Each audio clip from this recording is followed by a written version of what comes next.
தயா booster இணைந்து வழங்கும் ஊர் செய்திகள். தவறு செய்தவர்கள் தப்பிக்க பயன்படுத்தும் வாஷிங் மெஷின் தான் பாஜக என்று முதலமைச்சர் மு.க. ஸ்டாலின் கடுமையாக விமர்சித்துள்ளார்.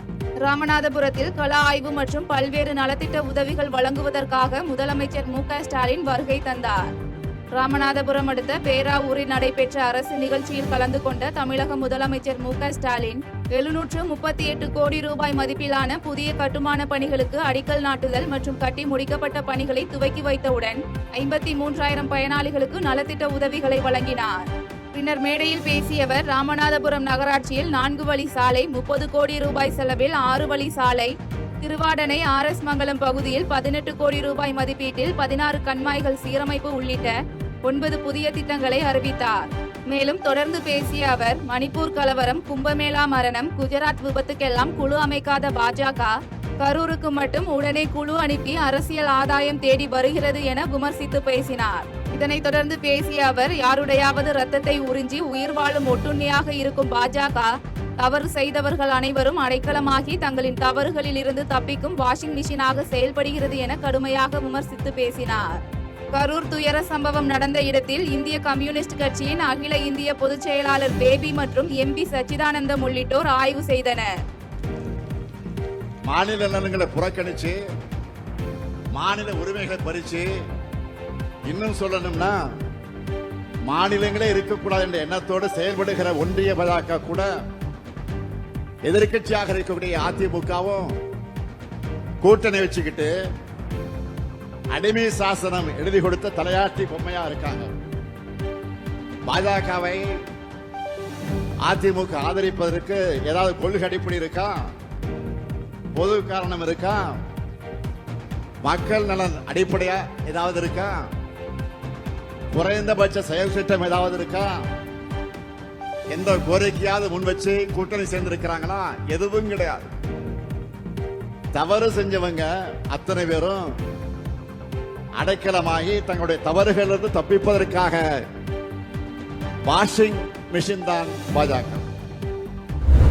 கரூர் வேலுச்சாமிபுரம் பகுதியில் நடந்த தமிழக வெற்றி கழகத்தின் தலைவர் விஜய் பிரச்சாரத்தில் கூட்ட நெரிசலில் சிக்கி 41 பேர் உயிரிழந்தனர். இந்நிலையில் இந்த சம்பவம் நடந்த பகுதிக்கு இந்திய மார்க்சிஸ்ட் கம்யூனிஸ்ட் கட்சியின் அகில இந்திய பொதுச் செயலாளர் பேபி மற்றும் எம்பி சச்சிதானந்தம் உள்ளிட்டோர் சம்பவ இடத்தில் நேரில் சென்று ஆய்வு மேற்கொண்டனர். இதனைத் தொடர்ந்து சம்பவ இடத்திற்கு அருகிலேயே அமைந்துள்ள உயிரிழந்த குழந்தை குருவிஷ்ணு இல்லத்தில் உறவினர்களை சந்தித்து இரங்கல் தெரிவித்தனர். அப்போது குழந்தையின் புகைப்படத்தை காண்பித்து உறவினர்கள் கண்ணீர் மல்க வேதனை தெரிவித்தனர். பாலக்கோடு அருகே சுடுகாட்டிற்கு பாதை வேண்டி சாலையில் இறந்தவர் உடலை வைத்து கிராம மக்கள் போராட்டத்தில் ஈடுபட்டதால் பரபரப்பு ஏற்பட்டது. தர்மபுரி மாவட்டம் பஞ்சப்பள்ளி அடுத்த கும்மனூரில் 100க்கும் மேற்பட்ட அருந்ததியர் இன மக்கள் வசித்து வருகின்றனர். இந்த கிராமத்தைச் சேர்ந்த மக்கள் இறந்தவர்கள் உடலை அடக்கம் செய்ய ஊருக்கு வெளியே உள்ள புறம்போக்கு நிலத்தில் அடக்கம் செய்து வருகின்றனர். இந்நிலையில் சுடுகாட்டுக்கு செல்லும் பாதையை தனிநபர் ஒருவர் ஆக்கிரமிப்பு செய்து விட்டதாக கூறப்படுகிறது. இதுகுறித்து கிராம மக்கள் மாவட்ட ஆட்சியர் காவல் நிலையத்தில் பலமுறை புகார் அளித்துள்ளனர். இந்த நிலையில் நேற்று உடல்நலக்குறைவால் வள்ளி என்பவர் காலமான நிலையில் அவரது உடலை சுடுகாட்டிற்கு கொண்டு செல்ல எதிர்ப்பு தெரிவித்ததாக கூறப்படுகிறது. இதனால் ஆத்திரமடைந்த கிராம மக்கள் இறந்தவரின் உடலை சாலையில் வைத்து போராட்டத்தில் ஈடுபட்டனர். பின்னர் தகவல் அறிந்து சம்பவ இடத்திற்கு வந்த டிஎஸ்பி மனோகரன் கிராம மக்களிடம் பேச்சுவார்த்தை நடத்தியதை அடுத்து அவர்கள் கலைந்து சென்றனர். இல்ல எங்க ஜனங்களுக்கோசம் தான். இது எங்க பிள்ளைங்கள்ல எங்க தலைமுறைக்கு இது எங்களுக்கு ஒரு தீர்வாகணும். எங்க பசங்களை நாளைக்கு நாங்க வீடு கட்டிக்க போறோமா, நாங்க நாளைக்கு ஒரு நல்லதோ கெட்டதோ நடந்து அந்த வழியில போறோம். அதோட சரி, மத்தபடி நாங்க எதுக்கு சார்? இதுக்கே எங்களுக்கு ஒரு வாழ்றப்பதான் மனுஷன் எப்படி ஒரு செத்தப்ப கூட ஒரு நிம்மதியா போறதுக்கு ஒரு வழி இல்லைன்றப்ப நாங்க எதுக்குங்க சார் நாங்க இது பண்ண? நாங்களே எங்களுக்கு ஒரு தீர்வு கிடைக்கிற முடியும். நாங்க எந்த ஒரு இதுவும் நாங்க பின்வாங்குறதா இல்லைங்க சார். ஒசூர் அருகே சாலையில் நடைபயிற்சி சென்றவர்கள் மீது கார் மோதி ஏற்பட்ட விபத்தில் தாய் மகன் இருவரும் நிகழ்விடத்திலேயே உயிரிழந்த சம்பவம் சோகத்தை ஏற்படுத்தியுள்ளது. கிருஷ்ணகிரி மாவட்டம் நல்லக்கான கொத்தப்பள்ளி என்னும் கிராமத்தில் தாய் ஸ்வேதா பானு, மகன் சமீர் இருவரும் வாடகை வீட்டில் தங்கி வசித்து வந்துள்ளனர். இவர்கள் இருவரும் சென்னை பெங்களூர் தேசிய நெடுஞ்சாலையில் சாலையோரமாக நடைபயிற்சி செல்வதை வழக்கமாக கொண்டுள்ளனர். அந்த வகையில் இன்று நடைபயிற்சி மேற்கொண்ட போது ஒசூர் நோக்கி சென்ற கார் சாலையில் நடந்து சென்றவர்கள் மீது மோதி விபத்து ஏற்பட்டது. இதில் தூக்கி வீசப்பட்ட தாய் மகன் இருவரும் இரத்த வெள்ளத்தில் நிகழ்விடத்திலேயே உயிரிழந்தனர். பின்னர் தகவல் அறிந்து வந்த போலீசார் உடல்களை மீட்டு பிரேத பரிசோதனைக்காக மருத்துவமனைக்கு அனுப்பி வைத்த பின்னர் விசாரணை மேற்கொண்டு வருகின்றனர். ஒட்டன்சத்திரம் அருகே மனைவியுடன் தகாத உறவில் இருந்த இளைஞரை வெட்டி கொன்ற சம்பவம் பரபரப்பை ஏற்படுத்தியுள்ளது. திண்டுக்கல் மாவட்டம் ஒட்டன்சத்திரம் அருகே கொசவப்பட்டி ஊராட்சி தனிஷ்கோடி காலனியில் குடும்பத்துடன் வசித்து வருபவர் செந்தமிழ் செல்வன். இவருக்கு சௌமியா என்ற மனைவியும் 3 வயது மகளும் உள்ளனர். இந்நிலையில் செந்தமிழ் செல்வன் வீட்டின் அருகே வசித்து வரும் ஸ்டாலின் என்பவருக்கும் செந்தமிழ் செல்வன் மனைவி சௌமியாவுக்கும் தகாத உறவு இருந்ததாகவும் இதனை செந்தமிழ் செல்வன் பலமுறை கண்டித்தும் நீடித்ததாக கூறப்படுகிறது. இதனால் ஆத்திரமடைந்த செந்தமிழ் செல்வன் ஸ்டாலின் வீட்டில் சகோதரர் மற்றும் தந்தையுடன் படுத்துக் கொண்டிருந்த போது நண்பர்களுடன் வீடு புகுந்து கொலைவெறி தாக்குதல் நடத்தி தப்பி சென்றுள்ளார். இதனால் இரத்த வெள்ளத்தில் இருந்த ஸ்டாலின் மற்றும் தந்தை மற்றும் தம்பியை மீட்ட அக்கம் பக்கத்தினர் மருத்துவமனையில் அனுமதித்தனர். மருத்துவமனையில் இவர்களை பரிசோதித்த மருத்துவர்கள் ஸ்டாலின் ஏற்கனவே உயிரிழந்து விட்டதாக தெரிவித்தனர். மேலும் இருவர் சிகிச்சைக்காக மருத்துவமனையில் அனுமதிக்கப்பட்டுள்ளனர். இந்நிலையில் தாக்குதல் நடத்தி தப்பி சென்ற 5 பேரையும் கைது செய்த போலீசார் விசாரணை மேற்கொண்டு வருகின்றனர். கிருஷ்ணகிரி மாவட்டம் ஊத்தங்கரையில் இந்து சமய அறநிலையத்துறைக்கு சொந்தமான கோயிலில் நிர்வாகத்தினருக்கும் பூசாரிக்கும் இடையே ஏற்பட்ட முரண்பாடு காரணமாக பூசாரி குடும்பமே விஷமருந்தி தற்கொலைக்கு முயன்ற சம்பவம் அப்பகுதியில் பரபரப்பை ஏற்படுத்தியுள்ளது. கிருஷ்ணகிரி மாவட்டம் சிங்காரப்பேட்டையை அடுத்துள்ள நாச்சம்பட்டி பெருமாள் மலை மீது அருள்மிகு ஸ்ரீ வெங்கடரமண சுவாமி திருக்கோயில் அமைந்துள்ளது. அறநிலையத்துறைக்கு சொந்தமான இந்த கோயிலில் சிங்காரப்பேட்டையை அடுத்துள்ள பி. புத்தூர் கிராமத்தைச் சேர்ந்த பெருமாள் என்பவரின் குடும்பத்தினர் 3 தலைமுறைகளுக்கும் மேலாக பூசாரி பணி செய்து வந்துள்ளனர். இந்நிலையில் கடந்த சில மாதங்களுக்கு முன் கோயிலுக்கு புதிய அறங்காவலர் குழு நியமிக்கப்பட்டது. இந்த அறங்காவலர் குழுவுக்கும் பூசாரி பெருமாளுக்கும் இடையே கோயில் நிர்வாக முடிவுகளில் முரண்பாடுகள் இருந்ததால் பெருமாள் தற்காலிகமாக இடைநீக்கம் செய்யப்பட்டார். இதனால் மனமுடைந்த பூசாரி பெருமாள் நேற்று இரவு மனைவி மற்றும் 2 மகன்களுடன் விஷமருந்தி தற்கொலைக்கு முயன்றுள்ளார். இதையடுத்து அருகில் இருந்தவர்கள் மயங்கிய நிலையில் இருந்த அவர்களை மீட்டு ஆம்புலன்ஸ் மூலமாக ஊத்தங்கரை அரசு மருத்துவமனைக்கு சிகிச்சைக்காக அனுமதித்தனர். மேலும் இந்த சம்பவம் குறித்து தகவல் அறிந்து வந்த சிங்காரப்பேட்டை போலீசார் வழக்கு பதிவு செய்து விசாரணை மேற்கொண்டு வருகின்றனர். பெண் சிசு கொலை குறித்து வீடியோ வெளியிட்ட இளைஞரை தென்காசி போலீசார் கைது செய்து விசாரணை மேற்கொண்டு வருகின்றனர். தென்காசி மாவட்டம் ஆலங்குளம் பகுதியைச் சேர்ந்தவர் தீபன்.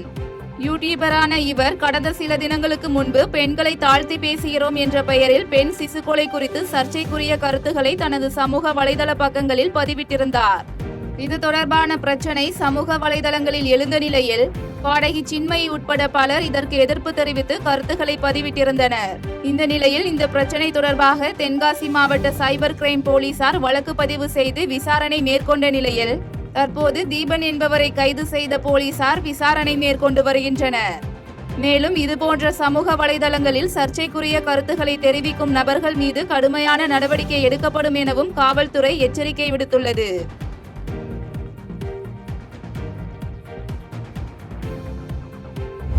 திருவாரூரில் தொடர் திருட்டு சம்பவங்களில் ஈடுபட்டு வந்த சகோதரர்களை போலீசார் கைது செய்து சிறையில் அடைத்தனர். திருவாரூர் மாவட்டம் அடியமங்கலம் பகுதியைச் சேர்ந்த அலி முனிஷா என்பவர் அப்பகுதியில் சூப்பர் மார்க்கெட் வைத்து நடத்தி வருகிறார். இந்நிலையில் நள்ளிரவில் அவரது கடையில் புகுந்த மர்ம நபர்கள் லேப்டாப் மற்றும் கலாவில் இருந்த 13,000 ரூபாயை திருடி சென்றுள்ளனர். பின்னர் தகவல் அறிந்து வந்த போலீசார் விசாரணை மேற்கொண்டதில் அவர்கள் அடுத்தடுத்த 6 கடைகளில் திருட்டு சம்பவத்தில் ஈடுபட்டது தெரியவந்தது. இதையடுத்து இந்த திருட்டு சம்பவம் குறித்து போலீசார் தீவிரமாக விசாரணை மேற்கொண்டதில் கள்ளக்குறிச்சி மாவட்டம் உளுந்தூர்பேட்டை பகுதியைச் சேர்ந்த கோவிந்தன் என்பவரது மகன் ஆறுமுகம் மற்றும் அவரது சகோதரர் ஐயப்பன் ஆகிய இருவரும் திருட்டு சம்பவங்களில் ஈடுபட்டு வந்தது தெரியவந்தது. குறிப்பாக கடந்த வாரம் திருவாரூர் மாவட்டத்திற்கு விஜய் பிரச்சார பயணத்தை மேற்கொள்ள வந்தபொழுது மருத்துவமனை ஊழியரிடம் 1,50,000 ரூபாய் வழிப்பறி செய்துள்ளனர் என்பதும் தெரியவந்தது. இதனையடுத்து குற்றவாளிகள் இருவரையும் கைது செய்த போலீசார் வழக்கு பதிவு செய்து சிறையில் அடைத்தனர். கட்சி ஒருங்கிணைப்பு பணிகள் குறித்து பொறுத்திருந்து பார்க்க வேண்டும் என முன்னாள் அமைச்சர் செங்கோட்டையன் பேட்டியளித்துள்ளார். ஈரோடு மாவட்டம் கோபிச்செட்டிப்பாளையத்தில் முன்னாள் அமைச்சர் செங்கோட்டையன் செய்தியாளர்களை சந்தித்து பேட்டியளித்தார். அப்போது பேசிய அவர் கட்சி ஒருங்கிணைப்பு பணிகள் குறித்து பொறுத்திருந்து பார்க்க வேண்டும் எனவும் அடுத்த கட்ட நடவடிக்கைகள் குறித்து இன்னும் முடிவு செய்யப்படவில்லை என்றும் தெரிவித்தார். மேலும் எடப்பாடி பழனிசாமி கோபிச்செட்டிப்பாளையம் வருகை குறித்து தனக்கு எந்த தகவலும் தெரியவில்லை என்று கூறிய அவர், ஜெயலலிதா, எம்ஜிஆர் அவர்கள் வழியில்தான் பயணித்து வருகிறேன் என தெரிவித்தார்.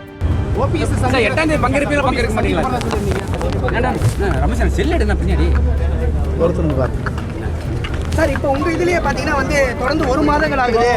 இது வந்து வழி தெரியாமல் இருக்கிறார் செங்கோட்டையன் அப்படிங்கிற ஒரு பதில் என்பது எழுதிட்டு. ஏன்னா நீங்க வந்து முன்பே வந்து இது மாதிரி ஒருங்கிணைப்பு செய்யறேன். எனக்கு வழிகாட்டி புரட்சித் தலைவர், புரட்சித் தலைவர் அம்மா, அந்த வழியில் நான் சென்று கொண்டிருக்கிறேன்.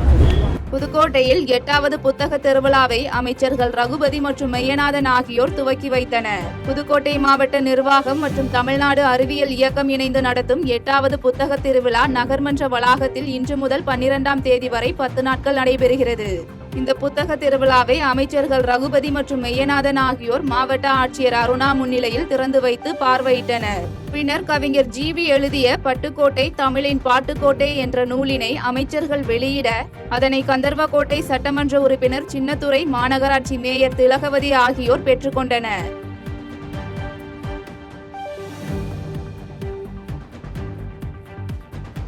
செய்திகளை உடனுக்குடன் தெரிந்து கொள்ள கீழ்கண்ட கேபிள் மற்றும் டிடிஎச் நெட்வொர்க்குகளில் எம்நாடு செய்தி தொலைக்காட்சியை காணுங்கள்.